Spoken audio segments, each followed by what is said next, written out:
Ассаляму алейкум ва рахматуллахи ва баракатух. Бисмиллах, альхамдулиллах, салату вассаляму аля расулиллах. Альхамдулиллах.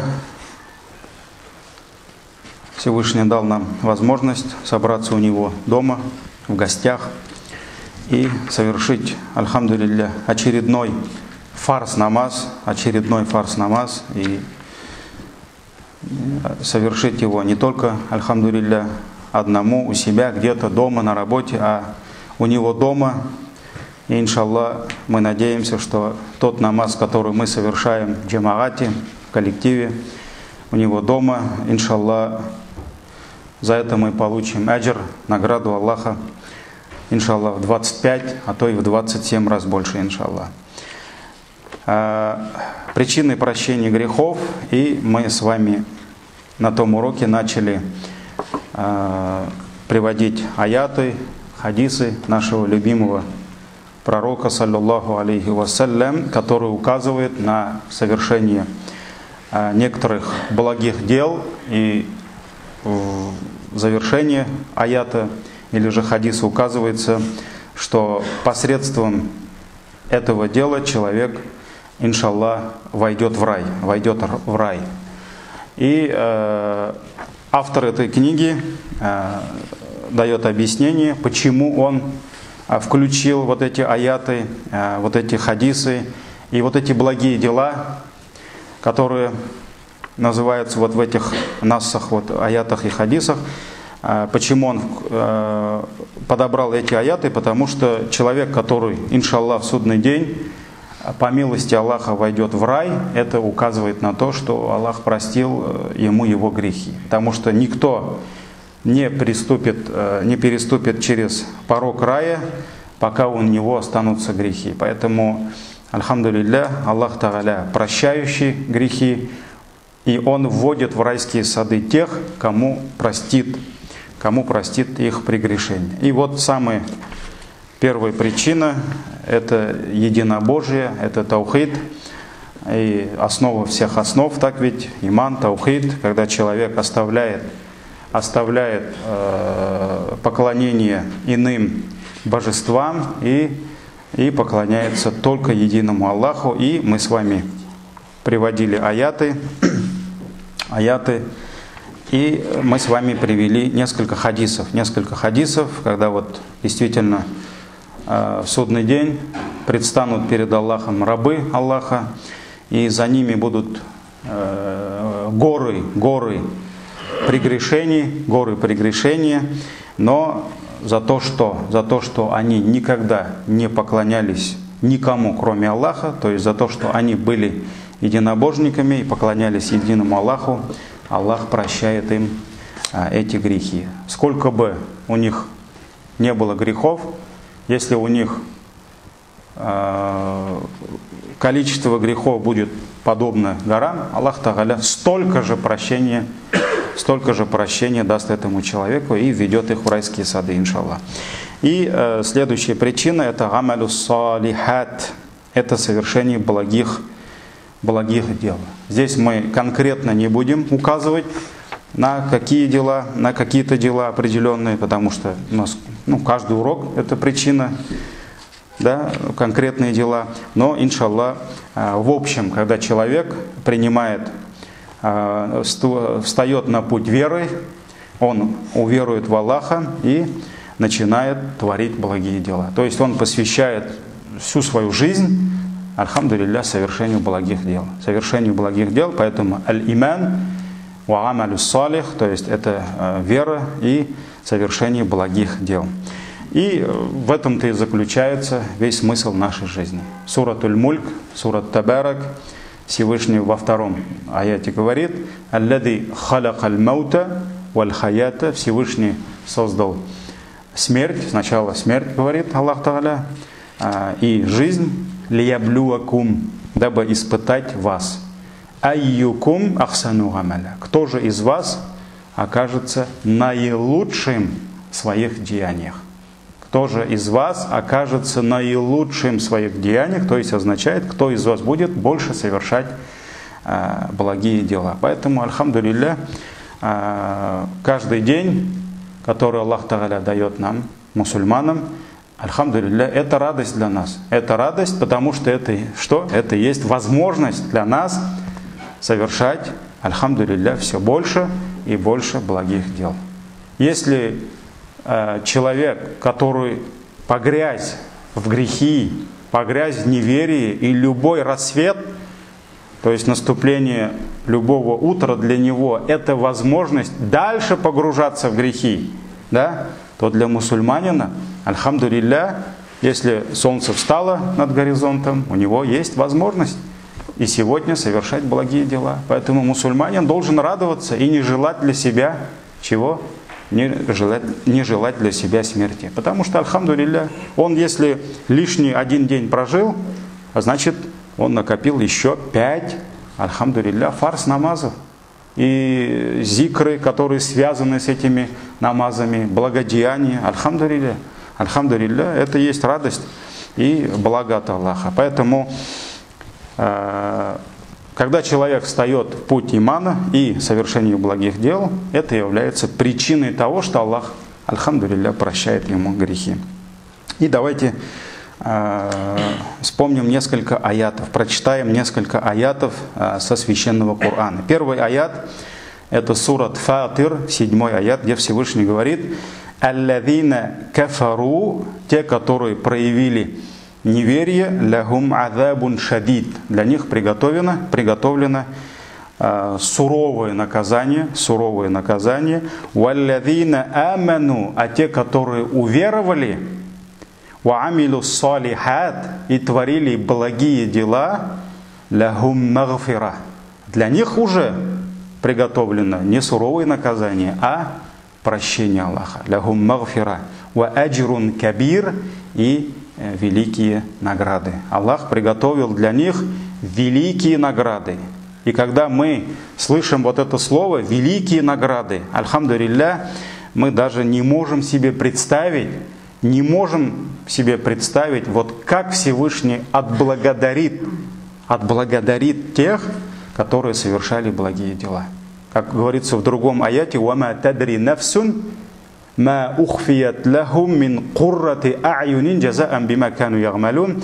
Всевышний говорит: ни одна душа даже не может знать, не может себе представить, не может даже во сне увидеть, что приготовлено для них мин куррати а'юнин, из того, что обрадует их глаза, их сердца, джаза'ан бима кану ягмалун, как награда за то, что они творили. Мы не можем знать это. Даже пророк, саллаллаху алейхи вассалям, не мог знать все. Он знал только то, что Аллах ему дал из сокровенного. Да, есть хадисы, которые указывают на какие же награды люди получат, например, за совершение 5-кратного намаза. Есть хадисы, которые указывают, какие награды приготовлены за то, что мы постимся в месяц Рамадан, или в Науафиль постимся, добровольные посты у нас, да? Есть хадисы, которые указывают, что мы получим за то, что мы, например, жертвуем на пути Аллаха, садака даем, да? Есть эти хадисы, есть эти аяты, и они толкают нас на эти дела, иншаллах, побуждают, но, дорогие братья, никто не знает, сколько аджра, сколько Аллах Тааля подарков приготовил для тех, которые совершают те же 5 намазов в судный день, в этой жизни, сколько бараката, сколько. Потому что Аллах говорит, ни одна душа не может знать, сколько Аллах приготовил для них, как награда за то, что они совершали. Поэтому Аллах Тааля говорит, аджрун кабир. Аллах говорит, я приготовил для них прощение и великие награды. Великие награды. Аллах ла юхлифуль мигат, и Он не нарушает свои обещания. Это сурат Фатир, 7 аят. Дальше сурат Таха. Таха, 82 аят. Ва инни, Аллах говорит, ва инни лагафар. Воистину я лагафар. Аллах Тааля говорит, воистину я прощающий. И Он не просто говорит ана гафар, инни гафар. Он говорит лагафар. Вот это слово ля, оно усиливает, что Аллах прощающий. То есть это можно перевести: воистину я несомненно прощающий. Я однозначно прощающий лиман таба, тех, которые каются. Я прощаю, я несомненно прощаю тех, которые каются, ва амана, и которые уверовали, ва амиля салихан, и тот, который совершает благие дела, сумма тада, потом он идет по пути истины, то есть продолжает идти по пути истины, пока ангел смерти не заберет его душу. Дальше суратуль Исра, 25 аят. Раббукум а'ляму бима фи нуфусикум. Ваш Господь лучше знает, что в ваших сердцах, что в ваших душах. Ин такуну салихин, если вы будете праведными, то есть совершающими правые дела, фа иннаху кана лил ауабина гафура, воистину Аллах, Он прощает тех, которые обращаются к Нему с искренним покаянием. С искренним покаянием. Суратуль Исра, 25 аят.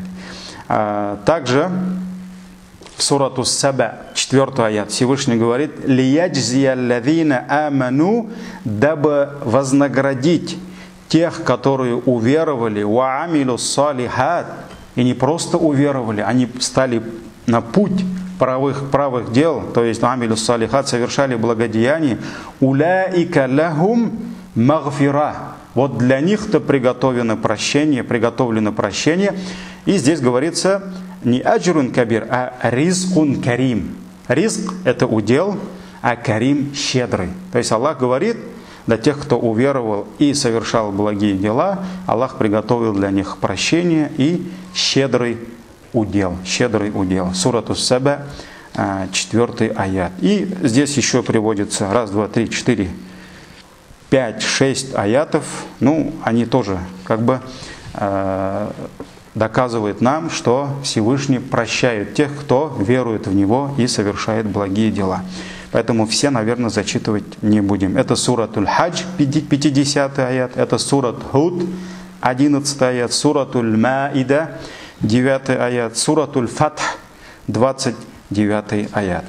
И вот все они указывают на амаль салихат, совершение благих дел. Ну, всегда нужно просить у Аллаха, потому что только Аллах открывает пути к благим делам и возможность дает совершать благие деяния. Поэтому, дорогие братья, всегда просите у Аллаха помощи, тауфик, чтобы Аллах Тааля дал нам возможность, альхамдулилля, совершать благие дела. Потому что, как говорится в хадисе, посланник Аллаха, саллаллаху алейхи ва саллям, что есть у Аллаха ключи к благим делам и замки от дурных дел. Но есть у Аллаха замки, которые закрывают благие дела, и есть ключи, которые открывают дурные дела. Поэтому посланник Аллаха говорил: просите у Аллаха, чтобы Аллах сделал вас ключами, которыми Аллах откроет двери благих дел, и чтобы Аллах сделал вас замками, посредством которых Аллах закроет двери дурных дел. Поэтому каждый из нас, он инструмент некий в руках Всевышнего Аллаха, поэтому просите у Аллаха, чтобы Аллах через нас открывал пути к благим делам и закрывал пути к дурным делам. И Аллах Тааля, иншаллах, даст нам тауфик. Следующая причина, это в одном все аяте, это аль-кунут, то есть покорность Всевышнему Аллаху, ас-сидк, правдивость. Альхамдулилля, когда у тебя и сердце, и язык, и твои дела, они совпадают. Аль-хушу, это смиренность перед Всевышним Аллахом. Хайфдуль фардж, то есть фардж это целомудрие, когда человек остерегается зина, причин зина, альхамдулилля, непристойности. И также этот аят также указывает на пожертвование, ас-саум, пост, ураза, ад-зикр и поминание Всевышнего Аллаха. Это сурат Аль-Ахзаб, 35 аят, где Всевышний говорит: «Инналь муслимина валь муслимат», воистину мусульмане и мусульманки, валь му'минина валь му'минат, верующие мужчины и женщины, валь-канитина валь-канитат, покорные мусульмане и мусульманки покорные, вассадикина вассадикат, то есть правдивые мусульмане и правдивые мусульманки, вассабирина вассабират, терпеливые мусульмане и терпеливые мусульманки, валь-хашиина валь-хашиат, смиренные, то есть понимающие величие Всевышнего Аллаха и понимающие свою ничтожность, когда встают перед Аллахом, да? Смиренные мусульмане, смиренные мусульманки, валь-мутасаддикина валь-мутасаддикат, жертвующие мусульмане и жертвующие мусульманки, вассаимина вассаимат, постящиеся мусульмане и постящиеся мусульманки, валь-хафидина фуруджахум валь-хафидат, целомудренные мужчины и целомудренные женщины, вадзакирин Аллаха кафиран вадзакират, также часто поминающие Аллаха мужчины и часто поминающие Аллаха женщины. Вот Аллах Тааля сначала перечислил, о ком идет речь, и дальше говорит: а'аддаллаху лахум, Всевышний Аллах приготовил для них самое первое — магфира, прощение грехов. Аллах простит им грехи. Он приготовил для них прощение ва аджран азима и великое вознаграждение, великие награды. Это сурат Аль-Ахзаб, 35-й аят. Вот здесь тоже указывается, сколько дел, машаллах, благих дел, которые являются причиной прощения наших грехов. Следующая причина — хошьятуллахи валь хауфу минху, то есть страх, трепет перед Всевышним Аллахом. И вот здесь, что касается слова «страх», да, здесь мы видим два слова. Два слова — это хошья, также хауф. Ну, когда у ученых спрашивают, а в чем разница между хауф, который тоже переводится как просто страх, боязнь, да? Ана ахафу говорят, я боюсь, ана ахафуллах, я боюсь Аллаха говорят. А есть еще хошья, про которых Аллах говорит: «Иннама яхшаллаху мин айбадихил уляма». Воистину страшатся истинным страхом, боязнью Аллаха только ученые. Ученые из его рабов только ученые. Поэтому, когда ученых спрашивают, в чем разница между хауф и хашья, ученые говорят: хашья — это больше, чем просто хауф, просто страх. Это страх, боязнь, опираясь на знание. На знание, когда человек, понимая, боится Аллаха, понимая, что величие Аллаха, понимая, что Он суров в наказании, хотя Он и прощающий, да? Вот это хашья, то есть это больше, чем просто страх, потому что он опирается на знание и понимание. И Всевышний говорит в сурат Ясин, 11 аят: «Иннама тунзиру», воистину ты предостерегаешь только того, кто маниттабаа зикра, кто последовал за поминанием, ва хашия рахман, и он страшился милостивого, биль-гайб, то есть не видя его воочию. Мы уверовали в Аллаха, но никто из нас его не видел. Так ведь? Мы боимся Аллаха, но мы не видели его. Мы страшимся, но мы не видели его. Мы любим Аллаха, но никто из нас его не видел. Так ведь? Биль-гайб. Поэтому в чем прелесть нашей веры? А в том, что мы уверовали в Аллаха, да, воочию не видя Его. Вот очень часто люди приходят в мечеть и говорят: а где Он, Аллах? То есть покажите, может есть какая-то иконка там, которую где-то вы прячете, да? То есть я говорю: а кто ты такой, чтобы видеть Аллаха? Кто ты такой? Кто ты такой, чтобы Аллах показал себя тебе? Да? Ты думаешь, что ты достойный такой? Вот ты пройди через мирские испытания. Каждый день вставай на пятикратную молитву. Оставь все грехи. Иншаллах, снискай милость Аллаха. Пусть ангел заберет твое сердце, твою душу, и в судный день у тебя будет возможность увидеть Аллаха. Вот в раю, когда окажешься, скажешь: «О, Аллах, покажи мне себя». Но до этого ты не достоин, ты не имеешь права так говорить. Потому что Муса, алейхиссалям, он уже просил у Аллаха, а потом каялся, потом покаялся. Поэтому Аллах говорит, он страшился Аллаха, не видя его воочию. Не видя его воочию. «Вахашир рахмана бильгайб фабашширху». И ты обрадуй его. Обрадуй этого человека, который последовал за истиной, за поминанием, и который страшился Аллаха, не видя его. Аллах говорит, обрадуй его бимагфира, прощением, ва аджрин карим, и обрадуй его щедрой наградой. То есть его ждет щедрая награда. Сурат Ясин, 11 аят. Также суратуль Мульк, Табарак, 12 аят, сура Власть. «Инна лазина яхшауна раббахум бил гайби». Воистину те, которые страшатся своего Господа, бил гайб, не видя его воочию, лахум магфиратун ва аджрун кабир, им приготовлено прощение и великая награда. Вот это за то, что они страшились Аллаха. Не просто боялись, как, например, дети боятся там, животных, да, собаку или там, пьяного человека. Нет, мы боимся Аллаха. Мы любим Его, и мы боимся того, кого мы любим. Потому что мы знаем, Аллах милостивый, Аллах заботливый, но Аллах и суров в наказании. Поэтому мы не можем пользоваться тем, что мы Его любим. Да? Как, например, пользуются некоторые люди. Они говорят, мы любимщики Аллаха. Мы дети Аллаха, говорят, астагфируллах, и говорят, нам дозволено все, потому что мы любимщики Его, и Аллах простит нам. Мы не говорим так. Чем больше любовь к Аллаху, тем больше страх.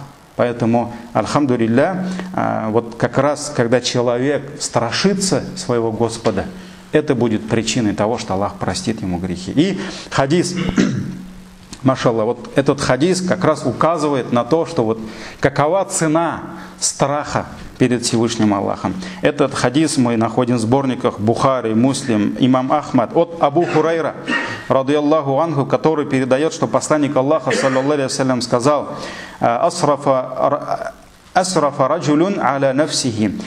Человек совершил очень много в своей жизни грехов и тем самым проявил по отношению к самому себе несправедливость. Да?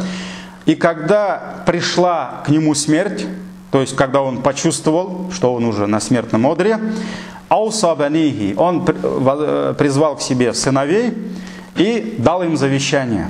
И сказал: когда я умру, сожгите мое тело, соберите мой прах, подойдите к морскому берегу и развейте мой прах по ветру. Пустите мой прах по ветру. То есть, чтобы вот каждая вот эта пылинка, она куда-то улетела. Чтобы я куда-то потерялся, чтобы меня не стало. Да? Даже моего тела не стало. Фаваллахи. И он сказал: клянусь Аллахом. То есть он верил в Аллаха. Просто он был джахилем. Он не понимал. Фаваллахи, клянусь Аллахом. У меня, говорит, столько грехов. И если Аллах сможет найти меня, если Он соберет мое тело, говорит, Он накажет меня так, как не наказывал до этого никого. То есть он понимал, что у него было очень много грехов.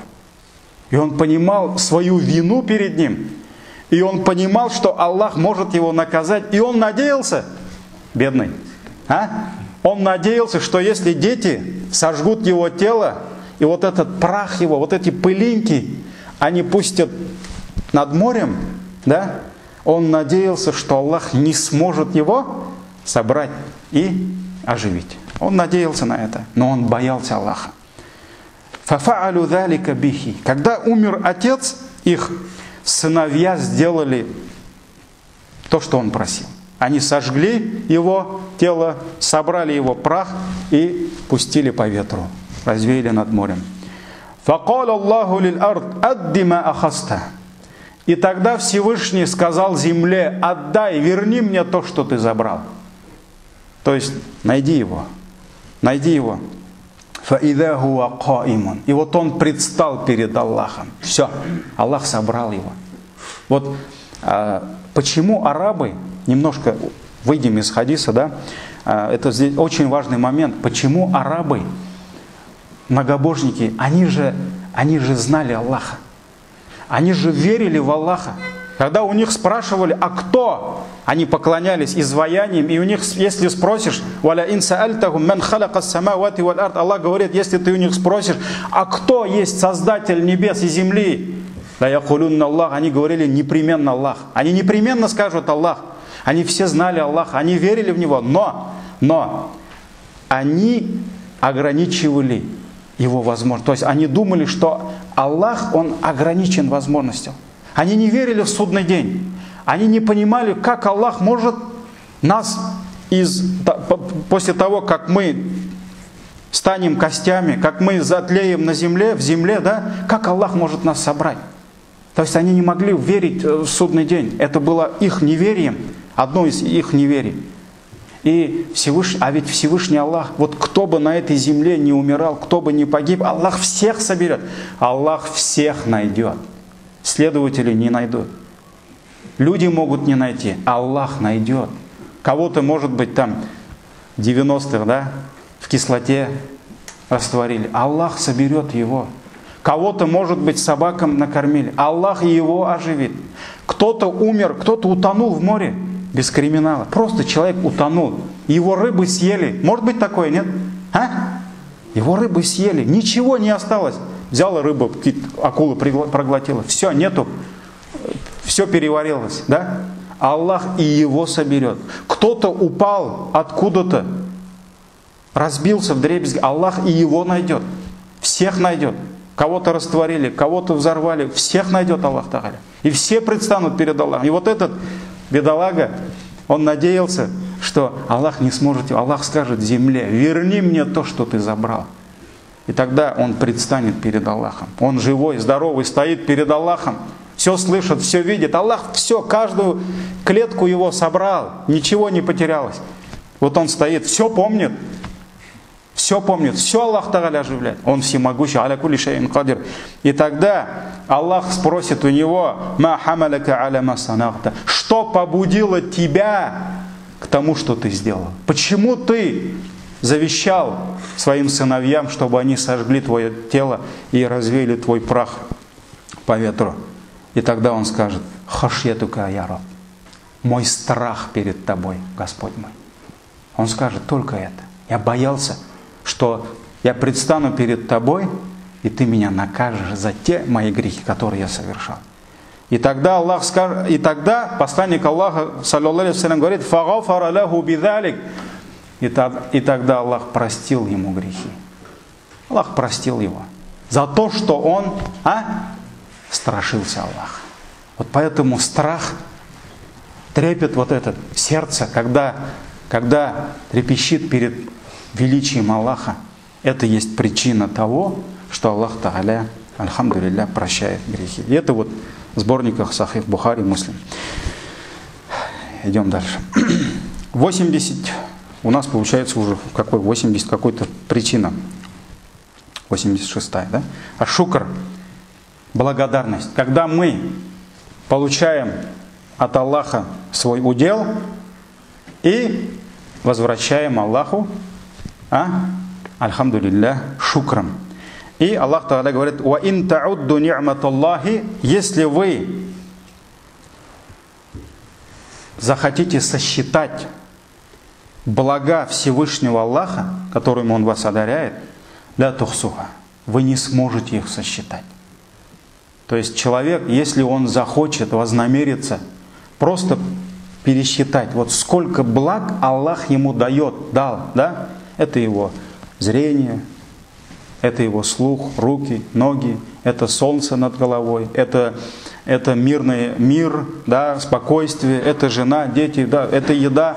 Аллах говорит: если вы решите сосчитать блага Всевышнего Аллаха, ля тухсуха, вы не сможете это сосчитать. Потому что мы не то, что не сможем сосчитать, да мы даже не знаем. Вот когда мы глазом моргаем, да, ученые говорят, вот вы, когда, говорит, просто глазом моргаете, вот в это мгновение, вы, говорит, просто подумайте, сколько с небес, с земли, слева, справа, спереди, сзади, сверху, снизу, сколько благ Всевышний Аллах дает вам.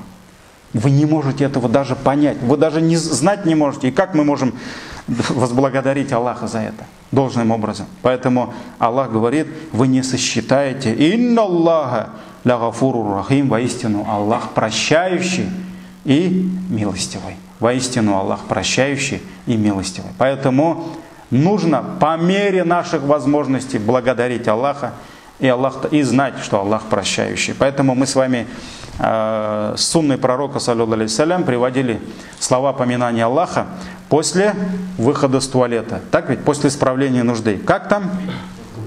Уфранака. Вы же все говорите, да, это? Уфранака. То есть, когда мы выходим с туалета, мы говорим гуфранака, то есть твое прощение. То есть я прошу у тебя прощения. И в чем смысл этих слов, мы с вами говорили. Ученые говорят, ученый Ибн Аллян, Ибн Хайм про это пишет. Одно из значений этого слова, почему вот именно просим прощения, потому что когда Аллах Тааля дает нам свои блага, то есть мы получаем пищу, питье, да? Когда пища проникает в наш организм, альхамдулилля, желудок получает, организм получает всю пользу, калории, витамины, все, что нужно для нас, да? И также организм утилизирует, то есть избавляет нас от того, что для нас вредно, что не нужно для нас. И поэтому, когда человек вот через весь этот процесс, когда Аллах Тааля избавляет его от этих нечистот, поэтому он должен понимать, сколько Аллаха не благодарить за это, этого мало, этого очень мало. Потому что благо состоит не только в том, чтобы сесть за стол и принять пищу. Благо еще, это, наверное, особенно понимает наше старшее поколение, когда уже со здоровьем начинаются проблемы. Да? Благо состоит еще в том, чтобы избавиться тихо, мирно, безболезненно, избавиться от этой еды, от остатков этой еды. Поэтому, когда мы выходим с туалета, мы должны вспомнить, что это милость Аллаха, что это благо Аллаха, и мы должны понять, что мы не сможем отблагодарить Аллаху за это, и поэтому мы говорим: твое прощение, прости меня за то, что я не могу быть благодарным тебе должным образом. Поэтому благодарность — это тоже причина прощения грехов. И мы с вами приводили слова поминания после того, как мы одеваем одежду и после того, как мы принимаем пищу. Да? Вспомните хадис. Хадис, я надеюсь, что вы выучили эти слова, дуа. Альхамдулиллах, посланник Аллаха, саллаллаху алейхи вассалям, сказал: тот, кто одевает на себя одежду и говорит: Альхамдулиллахи аллази ат'амани касани хаза, слава, хвала Аллаху, который одел меня, то есть дал мне ризк в одеянии, через эту одежду, и дал мне мой удел, тогда как я не смог это, я бы сам не смог бы этого добиться. Аллах Тааля, посланник Аллаха говорит, если он скажет эти слова, Аллах простит ему грехи. То есть мы одеваем одежду, делаем дуа, и Аллах прощает нам грехи. То есть это шукр.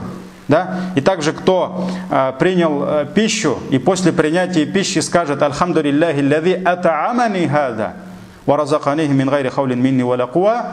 Альхамдулиллах, хвала Аллаху, который накормил меня этим и наделил меня этим ризком.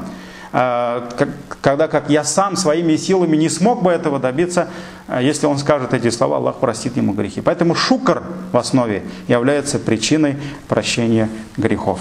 Идем дальше. Таваккуль. Таваккуль. Таваккуль — это когда наше сердце уповает на Аллаха. То есть мы уповаем на Него. То есть когда сердце полагается на силу, мощь, милость, заботу Всевышнего Аллаха. То есть вот по-татарски мы говорим таваккал кыла, но еще проще слово тояна. Сен кимге тоянасың? Сенің тоянышың кем? Тоянышың кем? Менің тоянышым Аллах. Ты на кого полагаешься в жизни? Ты на кого уповаешь? На Аллаха. Вот упование на Аллаха — это когда твое сердце, оно спокойно. Ты создал причины, все, Аллах тебя не оставит. Аллах тебя не бросит. Надо, конечно, причины создать, потому что человек, который, например, оставил богобоязненность, оставляет приказы Всевышнего, совершает его запреты и полагается на милость Аллаха, да, это не есть положение, это не есть таваккуль. Поэтому мы создаем причины и полагаемся на Аллах. Наше сердце, оно спокойно, что Аллах не оставит нас, что Аллах Тааля поможет нам. Поэтому то, где мы бессильны, получается, у нас есть кто? У нас есть Господь. У нас есть Создатель. То есть таваккуль — это когда мы передаем вот эту ответственность кому? Тому, кому это под силам. Поэтому мы создаем причины, а остальное это уже не от нас. Врач создает все причины, чтобы избавить человека от болезни, остальное Всевышний Аллах. Исцеление не спосылает только Всевышний Аллах. Поэтому таваккуль. Аллах Тааля говорит: «Иннамаль му'минуна аллазина идза зукира Аллаху важилат кулубухум». Воистину верующими являются только те, которые, когда им напоминают Всевышнего Аллаха, уаджилят хулюбухум, у них страшатся сердца, содрогаются сердца, ва ида тулият алейхим аятуху задатхум иман, и когда им читаются его аяты, когда они слышат аяты Всевышнего Аллаха, задатхум имана, это усиливает их веру, ва аля раббихим ятаваккалун, и эти верующие, они полагаются на своего Господа. Они полагаются на своего Господа. Аллазина юқимуна ссалата. Это те, которые выстаивают молитвой. Ва мимма разакнахум юнфикун. И они делятся чем мы их наделили. Уляика хумуль му'минуна хакка. Вот это они являются истинными верующими. Лахум дараджатун инда раббихим. И для них приготовлены высокие награды перед своим Господом. Ва магфиратун. Прощение приготовлено. Ва рискун карим. И щедрый удел. Суратуль Анфаль. Это 2 и 4 аяты. 2 и 4 аяты. Вот здесь тоже говорится: «Ва аля раббихим ятаваккалун». И они полагаются на своего Господа.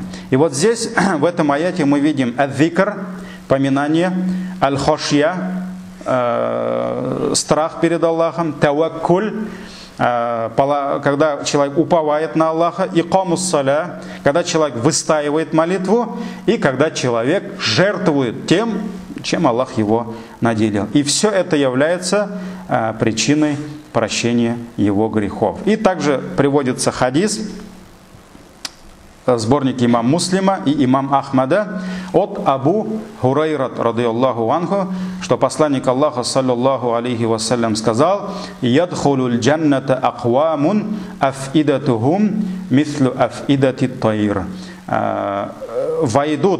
Войдут в рай те народы, те люди, сердца которых подобны сердцам птиц. Сердца которых подобны сердцам птиц. И вот ученые дают нам шарх этого хадиса. И есть 2 варианта, как понимать вот сердца тех, которые войдут в рай, они подобны сердцам птиц. Первое объяснение, ученые говорят, они уповают на Аллаха, как птицы уповают на Него.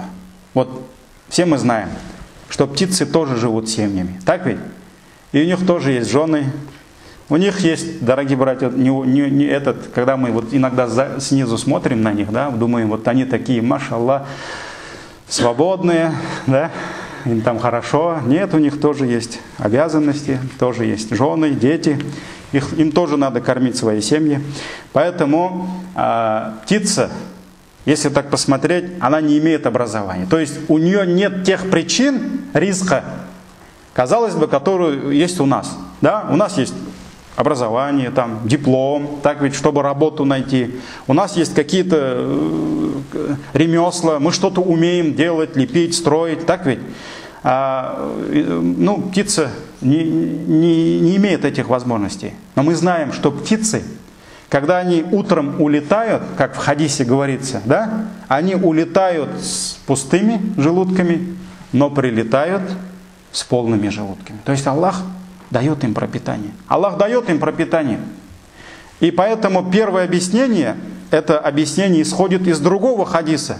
Кто уповает на Аллаха, кто будет уповать на Аллаха должным образом, Аллах непременно даст ему удел, так же, как Он дает удел птицам, которые вылетают с гнезда с пустыми желудками, а прилетают уже с полными. Поэтому Аллах Тааля, кто-то там хлеб уронил, да? Где-то червяк не смог вовремя спрятаться. То есть Аллах Тааля, Он приготовил для него его удел. Его удел ищет его. Поэтому один шейх, араб, рассказывает, когда, говорит, сидели где-то в кафе, видим, говорит, что одна птица прилетает в нашу кафешку, на кафе, берет остатки хлеба и улетает к какому-то дереву. Опять прилетает, опять улетает. И мы, говорит, что-то заметили это и решили, говорит, понаблюдать. Мы наблюдаем, птица маленькая тащит еду туда. Мы думали, что у нее там гнездо. Мы, говорит, кто-то из нас очень любопытный, пошел, говорит, смотреть это гнездо. Мы, говорит, и когда, говорит, он увидел это, он, говорит, был в шоке. Он увидел, говорит, в тени этого дерева змею, говорит. И эта птица, говорит, таскала остатки еды, говорит, этой змеи. То есть Аллах Тааля, змея, если подойдет к кафе, ее обязательно убьют, так ведь? Поэтому Аллах Тааля отправил птицу, чтобы накормить эту змею. Казалось бы, они тоже враги. Да? Змея питается птицами, но Аллах Тааля дал удел. Поэтому вот первое объяснение этого хадиса опирается как раз на этот хадис, на другой хадис. Поэтому, если человек создает причины и уповает на Аллаха, альхамдулилля, ищет свой ризк, Аллах Тааля откроет ему. Но здесь ни в коем случае, дорогие братья, нельзя понимать, что если будешь уповать на Аллаха, да, можешь не создавать причины, не брать причины, да, все тебя само найдет. Ну, это уже идет против сунны человечества, против канона Всевышнего Аллаха. Когда давно уже одного брата спрашиваю, ну, я говорю, брат, ты постоянно в мечети? Говорю, постоянно, день и ночь ты в мечети, машаллах. Ну, брат, он такой уж обрадовался, что его имам похвалил. Я говорю, а ты где-нибудь работаешь? Нет, там, чем-нибудь занимаешься? Ну, хазрат, ты же, говорит, сам понимаешь, кому-то Аллах дает ризк через работу, а кому-то просто так. Да, Аллах Тааля мне, говорит, просто так дает. Я говорю, Умар ибн Хаттаб таких кнутом гнал. Он их побивал и выгонял с мечети, говорю. Ну, поэтому здесь правильно надо понимать. Птица, я говорю, и он мне привел этот хадис. Ты что, говорит, хазрат, не знаешь этот хадис? Говорит, что вот птицы улетают с полным брюхом, а с пустым брюхом и прилетают с полным брюхом. Я говорю, птицы в 3 утра уже вылетают они. Пока мы еще спим, они уже где-то там сколько километров пролетели. Поэтому, говорю, летать надо, искать надо, правильно понимать. И второе объяснение, ученые говорят, имам Науави, рахимахуллах, говорит, второй шарах, сердца птиц, говорит, они очень нежные, очень утонченные. Поэтому, когда у человека нежное сердце, да, оно чувствует, и оно побуждает тело только к благим делам. А когда у человека черствое сердце, да, слепое, глухое, немое, да, оно не может побуждать человека к совершению благих дел. Поэтому, как говорил Абу Хурайра, радиаллаху анху, сердце является царем, а тело и все органы тела, они являются войском. Царь куда скажет, войско туда и направится. Поэтому второе объяснение, имам Науави говорит, сердце человека, чтобы он оказался в раю, должно быть подобно сердцу птицы, потому что, говорит, их сердца, они нежные и тонкие. Вот два объяснения. Таква, богобоязненность. И, наверное, вот не устали? Таква. Следующая причина. Ат-таква. Очень много аятов, которые призывают нас вот, иметь в себе вот это качество, которое называется таква. Аллах Тааля говорит, иттакуллах. И мы все-таки больше, наверное, переводим это как будьте богобоязненными, бойтесь Аллаха, да? И слово таква больше в книгах переводится как богобоязненность. Богобоязненность. Но мы должны понимать, что слово богобоязненность никак, ни в коем случае не передает смысл этого слова. Если мы скажем «иттакилля», «бойся Аллаха», мы не то, что мы ошибаемся, но мы не сможем передать весь смысл слова «таква» через просто слово «боязнь». Поэтому, что такое таква? Аллах Тааля к чему же нас призывает? Да? И каждый имам обязан в начале хутбы призвать людей к богобоязненности. Да? Таква, ученые говорят, что таква – это когда человек, понимая, что Аллах суров в наказании, есть наказание Аллаха, есть гнев Аллаха, есть любовь Аллаха и есть гнев Аллаха, которому присуще его совершенство. Так ведь? И вот человек, понимая, что есть гнев Аллаха, что он может разгневаться, и что есть наказание Аллаха, он устанавливает преграду между наказанием и гневом Аллаха и между собой. То есть он строит забор, чтобы гнев Аллаха и наказание его не постигло его. Он строит забор. Вот как мы, люди, в жизни строим заборы, да? Заборы, и этим самым мы отдаляем себя от какой-либо опасности. Осторожно, злая собака, да, например? Вот ты, если перешел через забор, извини, хозяин не виноват. Он же написал, да, что там есть собака. Вот то, что ты не переступаешь через этот забор, где написано «осторожно, злая собака», да, вот это и есть твоя таква. Твоя таква. По отношению к той опасности, которая грозит тебе через это создание. Через это создание. Поэтому вот это есть... Я почему утрирую, да, чтобы вы понимали, что такое таква. А что касается Всевышнего Аллаха, как мы можем огородить себя от гнева и наказания Аллаха? Только повинуясь Его приказам и оставляя Его запреты. Поэтому это есть фи'люль фараид, ваджибат, то есть это есть совершение приказов Всевышнего Аллаха, повинуйся Его приказам и таркуль мухаррамат, и оставь Его, что? Его запреты. Вот только посредством этого человек может установить вот этот забор. И он не должен переступать через этот забор. Если он переступит, Аллах, он не является залимом. Он справедлив в наказании. Хотя он суров, но он справедлив. Поэтому ты виноват.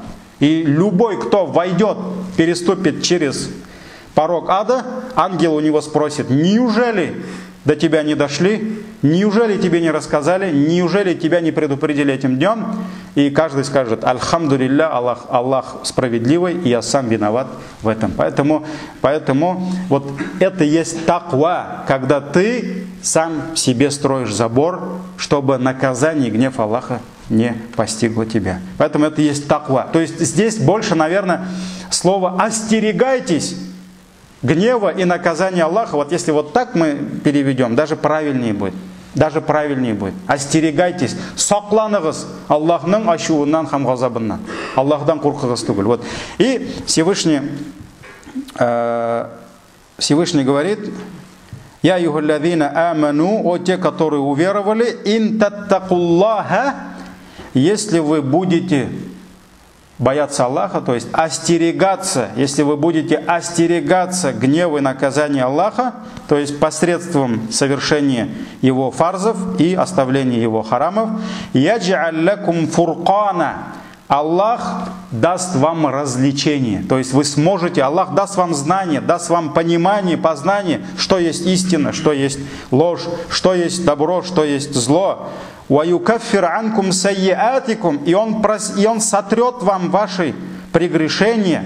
وَيَغْفِرْ لَكُمْ, он простит вам ваши грехи. وَاللَّهُ ذُو الْفَضْلِ الْعَظِيمِ, и Аллах обладатель величие и превосходство. Суратуль Анфаль, 29 аят. Поэтому таква, дорогие братья, является огромной причиной того, что Аллах простит нам, иншаллах, наши грехи. И в дополнение к объяснению этого слова, ученые говорят, что богобоязненный, то есть обладатель вот этого качества таква, это не тот, который ночами выстаивает ночные молитвы. И это не тот, который целыми днями совершает дополнительные посты. Нет. Некоторые думают, что вот этот человек, машаллах, он не пропускает тахаджуд. Он не пропускает, он постоянно, понедельник, четверг, он постится, нафиль, дополнительные посты не пропускает. Это не есть богобоязненность. Это еще не... Или тот, кто много садака дает, много братьям помогает. Нет, это еще не богобоязнь. Это не тот случай. А богобоязненный тот, то есть таква, это тот, который совершает обязанности, которые Аллах предписал ему, то есть фарзы, и оставляет его грехи. То есть таква связана не с суннами, не с дополнительными молитвами, а именно с фарзами и с харамами. То есть наведи порядок у себя в фарзах и в харамах, да, чтобы у тебя не было никакого харама. Вот это и есть таква. И про это Аллах Тааля говорит, повторяет во многих аятах, Вот это и есть таква. Ну, дальше у нас каулю садид, правое слово, аль-якин, убежденность, аль-истикама, следовать только прямому пути, и аль-хая, то есть стеснительность. Но это тема, иншаллах, следующих уроков. Джазакумуллаху хайран. Пусть Аллах Тааля возблагодарит каждого из нас, и пусть Аллах Тааля сделает вот нашу встречу, иншаллах, присутствие на этом уроке, пусть Аллах сделает нас причиной прощения наших грехов. И помимо урока, дорогие братья, вот, альхамдулилля, мы начали по воле Аллаха, я и на джумга поблагодарил всех, и всегда делаю дуа за этих братьев и сестер. Мы с вами начали мадраса, то есть у нас мадраса функционирует, у нас детки уже начали ходить, альхамдулилля, и уже у нас появляются некоторые проблемы. Кто у нас занимается фруктами. Вот просто, если кто-то занимается, может, он подойдет ко мне, не бесплатно. Просто у кого попало, не хочется брать, качественные, хорошие вот апельсины, яблоки. Это постоянно нам нужно. Мы будем покупать, потому что детки, они же, у них, чтобы голова работала, у них все время рот должен жевать что-то, да? Поэтому мы их только на 2 часа собираем, им по 2-3 года, но им постоянно что-то, вот как этот медведю дают же сахар постоянно, поэтому им постоянно надо что-то давать. Поэтому мы решили вот им немножко их баловать фруктами, иншаллах. Вот кто занимается этим, просто пусть подойдет, иншаллах. Субханак Аллахумма бихамди, ашхаду ан ла иляха илля анта, астагфирука ва атубу илейк. Ассаляму алейкум ва рахматуллахи ва баракатух.